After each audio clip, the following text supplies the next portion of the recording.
ओम नमो भगवते वासुदेवाय। प्रत्येक एकादशी का हिंदू धर्म में महत्व है।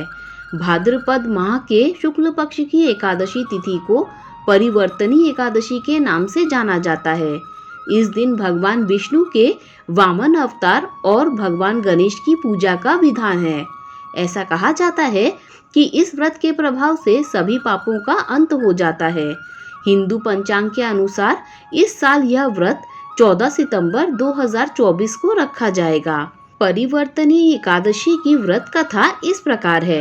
युधिष्ठिर कहने लगे कि हे प्रभु, भाद्रपद शुक्ल एकादशी का क्या नाम है?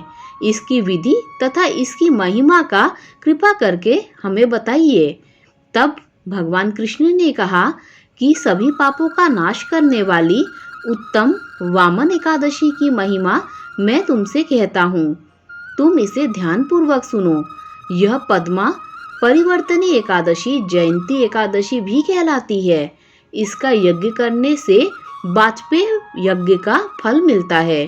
पापियों के पाप नाश करने के लिए इससे बढ़कर कोई उपाय नहीं। जो मनुष्य इस एकादशी के दिन मेरी वामन रूप की पूजा करता है, उससे तीनों लोग पूज्य होते हैं। अतः मोक्ष की इच्छा करने वाले मनुष्य इस व्रत को जरूर करें। अब आप सब पापों को नष्ट करने वाली कथा का श्रवण करें। त्रेता युग में बलि नाम का एक दैत्य था। वह मेरा परम भक्त था। विविध प्रकार के वेद सूक्तों से मेरा पूजन किया करता था और नित्य ही ब्राह्मणों का पूजन और यज्ञ का आयोजन करता था। लेकिन इंद्र से द्वेष होने के कारण उसने इंद्रलोक और सभी देवताओं को जीत लिया।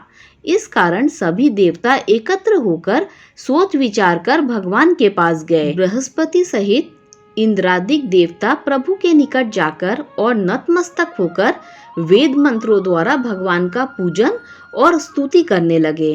अतः मैंने वामन रूप धारण करके 5वां अवतार लिया और फिर अत्यंत तेजस्वी रूप से राजा बलि को जीत लिया। इतनी वार्ता सुनकर राजा युधिष्ठिर बोले कि हे जनार्दन, आपने वामन रूप धारण करके उस महाबली दैत्य को किस प्रकार जीता? तब भगवान कृष्ण कहने लगे कि मैंने महाबली से 3 पग भूमि की याचना करते हुए कहा कि ये मुझको 3 लोक के समान है और हे राजन, यह तुमको अवश्य ही देनी होगी।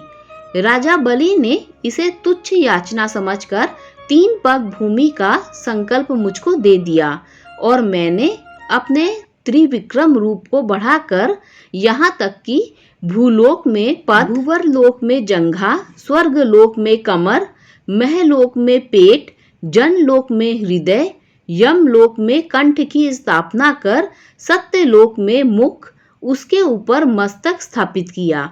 सूर्य, चंद्रमा आदि सब ग्रह, गण, योग, नक्षत्र, इंद्रादिक देवता और शेष आदि व नागगणों ने विविध प्रकार से वेद सूक्तों की प्रार्थना की। तब मैंने राजा बलि का हाथ पकड़कर कहा कि हे राजन, एक पद से पृथ्वी, दूसरे से स्वर्गलोक पूर्ण हो गए।